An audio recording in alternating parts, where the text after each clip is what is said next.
بسم اللہ الرحمن الرحیم۔ السلام علیکم۔ آپ دیکھ رہے ہیں DDP انالیٹیکا۔ ہم سب جانتے ہیں مسلمان کی حیثیت سے کہ رب العالمین نے قرآن کریم میں بڑا واضح طور پہ یہ کہا ہے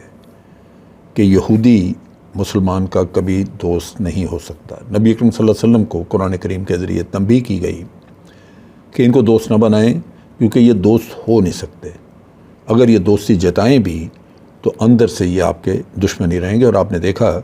کہ اس دور میں بھی خلفائے راشدین کے دور میں بھی قتل و غارت اور جتنی بھی سازشیں ہوتی رہیں ان میں یہ یہودی شریک تھے، اور یہودی بعد میں بھی نبی اکرم صلی اللہ علیہ وسلم کے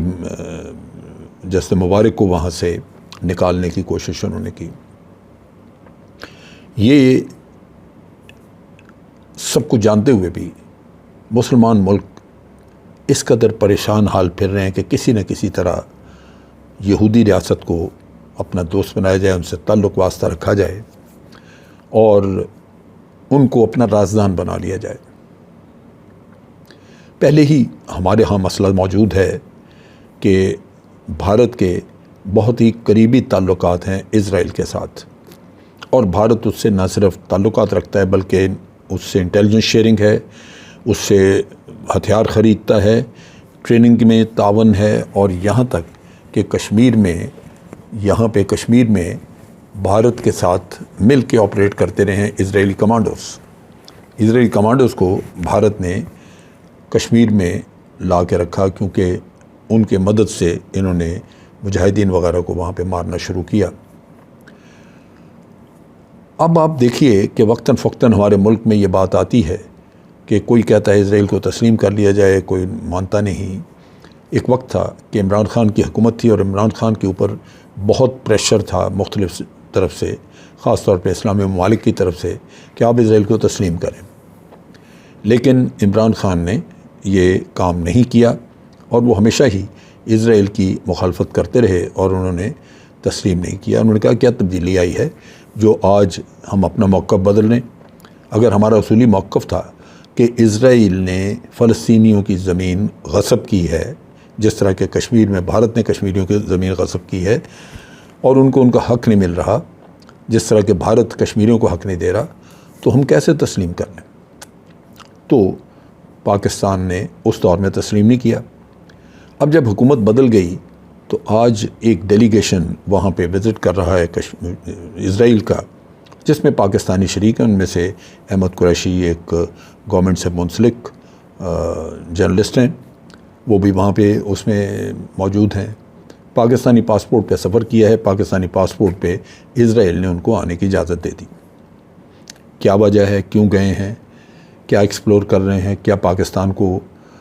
یہ کام کرنا چاہیے؟ اور جب ہم کرتے ہیں تو پھر خفیہ طریقے سے اپنی عوام کی آنکھوں سے اوجھل رکھ کے۔ برصورت یہ اخبارات میں تصویریں بھی آئیں، یہ پتہ لگ گیا، اور اب اس پہ تنقید بھی ہو رہی ہے۔ ہماری فارن پالیسی چونکہ انڈیا سینٹرک ہے، تو انڈیا اس ہمارے اسرائیل کے ساتھ جو مسائل ہیں، تعلقات جو ٹھیک نہیں ہیں، اس پہ وہ اس کا بھرپور فائدہ اٹھاتا ہے۔ اسرائیل نے بہت دفعہ کوشش کی ہے کہ پاکستان کے ساتھ کسی نہ کسی طرح کوئی تعلق بنایا جائے، یہاں تک کہ وہ بعض اوقات یہ بھی کہتے رہے ہیں کہ آپ ہمیں تسلیم نہ کریں، لیکن تسلیم نہ کرنے کے باوجود جیسے اب افغانستان کے ساتھ ہم نے تعلق رکھا، وہ آپ ہمارے ساتھ تعلق رکھیں، آپ کا آنا جانا رہے، آپ کے لوگ آئیں جائیں، ہم ان کو انٹرٹین کریں گے، ویلکم کریں گے، اور آپس میں ٹریڈ اور اس طرح کے تعاون رکھیں، بے شک آپ ہمیں ریکگنائز نہ کریں۔ لیکن پاکستان نے یہ چیز کبھی بھی تسلیم نہیں کی۔ اب صورتحال یہ ہے کہ پہلے ہمارے مسلم ممالک جن سے ہمارے اچھے تعلقات تھے انہوں نے تسلیم کیا، بحرین اس میں شامل ہے ہمارے بالکل قریب، اور UAE شامل ہے، ابو دھابی، دبئی۔ انہوں نے جو امارات ہیں اور بحرین وغیرہ، انہوں نے تسلیم کیا، اور اسرائیل کا یہاں آنے کا جو بنیادی مقصد وہ تو ایران کے خلاف ہے۔ لیکن جب آپ ان کو اڈے دیں گے، جب ان کو وہاں پہ بٹھائیں گے، تو لازماً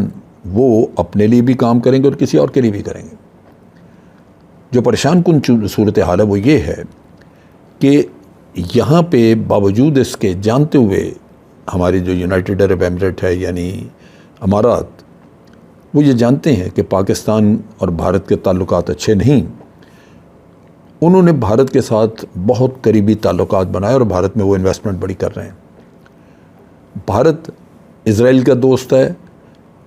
یو اے ای بھی اسرائیل کا دوست ہے، لہٰذا یہ ایک ٹرائیو بن گئی جس میں بھارت، اسرائیل اور یونائٹڈ عرب ایمریٹ مل کے آپریٹ کر رہے ہیں۔ اب انہوں نے سکوٹرا کا ایک جزیرہ ہے جو کہ یمن کے ساحل کے پاس ہے، چھوٹی سی جگہ ہے، وہاں پہ یونائٹڈ عرب ایمریٹ نے بہت سارے وہاں پہ اپنی فوج رکھی ہے اور اسرائیل نے وہاں پہ اپنا انٹیلیجنس کا ایک بڑا بیس بنایا ہے۔ یہ بیس جو بنا ہے وہاں پہ، یہ بنیادی طور پہ یو اے ای تو کہتا ہے کہ جی ہم حوثیز کو کاؤنٹر کرنا چاہتے ہیں، کیونکہ یمن میں ایرانیوں کے ذریعے ایرانی وہاں پہ ان کو حوثیز کو ہتھیار دیتے ہیں، ان کو پیسہ دیتے ہیں، لہذا ہم چاہتے ہیں کہ رستہ روکا جائے اور انٹیلیجنس بیس ہم نے وہاں پہ بنایا ہے۔ لیکن حوثیز جو ہیں وہ اسرائیل کی پرابلم تو نہیں ہے۔ ایک طرف اسرائیل ایران پہ چیک رکھنا چاہتا ہے، دوسری طرف اسرائیل جو ہے وہ اس خطے کے دوسرے مسلم ممالک پہ بھی نظر رکھے گا، لیکن سب سے اہم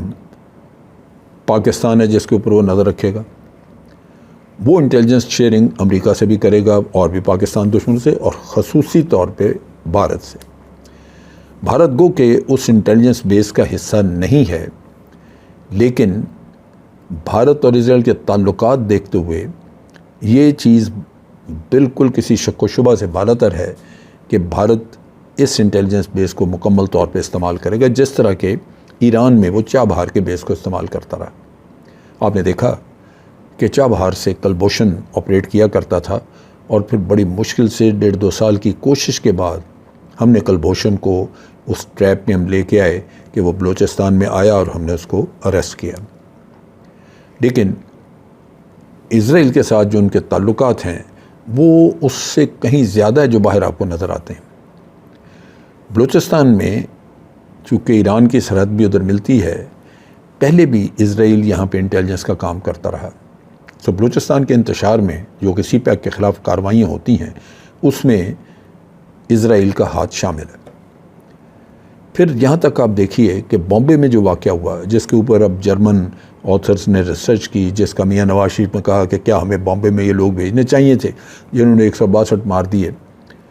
وہ جنہوں نے اس کے اوپر تحقیقات کی، خاص طور پہ جرمن آتھرز نے، تو وہ سازش کچھ اور نکلی۔ اس میں موساد یعنی اسرائیل کی انٹیلیجنس، اس میں را اور اس میں CIA، تینوں انٹیلیجنس شامل تھی جنہوں نے یہ آپریشن پلان کیا۔ پاکستانی لوگ یوز کیے، ان کو کہا کہ آپ کو جہازات کرائیں گے، اور پاکستانی آپ کو افغانستان میں عام ملتے تھے جو طالبان وغیرہ کے ساتھ گئے ہوئے تھے، ان کو وہاں سے موٹیویٹ کر کے ادھر لے گئے وہاں پہ جا کے، اور ہمارے علم کے مطابق تقریباً 245 کے قریب اس وقت پاکستانی تھے جو کہ بھارت کے ہاتھ میں تھے، جن کو استعمال کیا جا سکتا تھا، وہاں ننگرہار کی جیلوں میں سے نکال کے لے گئے۔ اب یہاں پہ بھی یہی صورتحال ہے کہ ایک طرف چائنا کی ٹریڈ ہے جو کہ گوادر کے ذریعے آگے یورپ کی طرف بھی جائے گی اور مڈل ایسٹ میں بھی جائے گی۔ امریکہ اس ٹریڈ کو چیک کرنا چاہتا ہے، انہوں نے ساؤتھ چائنا سی میں کوارڈ بنا کے انڈو پیسیفک جو انہوں نے اپنی اسٹریٹجی بنائی ہے اس کے تحت وہ ادھر روکنا چاہتے ہیں، لیکن پاکستان نے گوادر میں ان کو جگہ دے دی ہے۔ اب یہ جو بیس ہے یہ بالکل سامنے اور بڑے زبردست، بڑے امپورٹنٹ راستے کو یہ مانیٹر کرتا ہے۔ باب المندب جو کہ گیٹ وے ہے، انٹرنس ہے ریڈ سی کی طرف، جو آپ کو آگے ایجپٹ کی طرف لے کے جاتا ہے، یہ وہ واٹر وے ہے جس میں سے جہاز گزر کے آتے ہیں یورپ کی طرف جاتے ہوئے۔ یہ وہاں پہ اس کو سارا مانیٹر کریں گے۔ سو چائنا کی موومنٹ بھی مانیٹر کی جائے گی، ایران کی نیول موومنٹ مانیٹر کی جائے گی، اور بھارت انٹرسٹڈ ہوگا چائنا اور پاکستان کی موومنٹ پہ، اور پاکستان کے اوپر جتنی بھی انٹیلیجنس ہے وہ یہاں سے حاصل کر کے بھارت کو دی جائے گی۔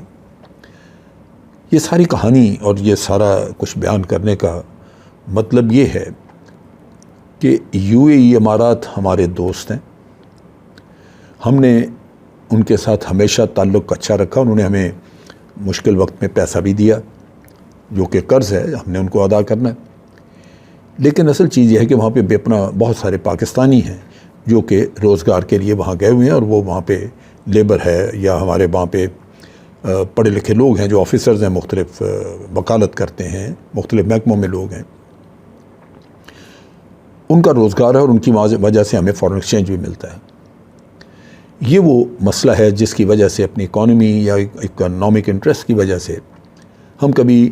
ایک چھوٹا سا ملک UAE جس میں جو آپ پاکستان کے لیے کوئی بہت بڑی چیز نہیں ہے، ہم اس کے بھی آگے سر جھکا کے بات کرتے ہیں اور اس کو یہ نہیں کہہ سکتے کہ آپ ہمارے ساتھ دشمنی کر رہے ہیں۔ دوستی کی آڑ میں اسرائیل کے ساتھ تعاون وہ اپنے مفاد میں کر رہے ہوں گے، لیکن پاکستان کے مفاد میں نہیں ہے، ایران کے مفاد میں نہیں ہے۔ اسلامی دنیا بالآخر اس دوستی سے، اس تعلق سے پچھتائے گی، لیکن ہم یہ یونائٹڈ عرب ایمریٹ کو یہ کہہ نہیں سکتے، ان کو مجبور نہیں کر سکتے۔ تو مسئلہ وہیں آتا ہے کہ اکانومی اچھی نہیں تو آپ کو بہت ساری چیزیں، بہت ساری کڑوی گولیاں نگلنی پڑتی ہیں۔ بصورت پاکستان کی انٹیلیجنس، پاکستان کی افواج، پاکستان کی میرین فورسز، ان کو ہر حالت میں نگاہ رکھنی چاہیے، یہ سوچ کے، یہ دیکھتے ہوئے کہ اسرائیل آپ کے بہت قریب اپنے اڈے بنا کے بیٹھا ہوا ہے، جس سے آپ کی انفارمیشن بھارت کو جاتی رہے گی۔ آج کے لیے اتنا ہی۔ افواج پاکستان زندہ باد، پاکستان پائندہ باد۔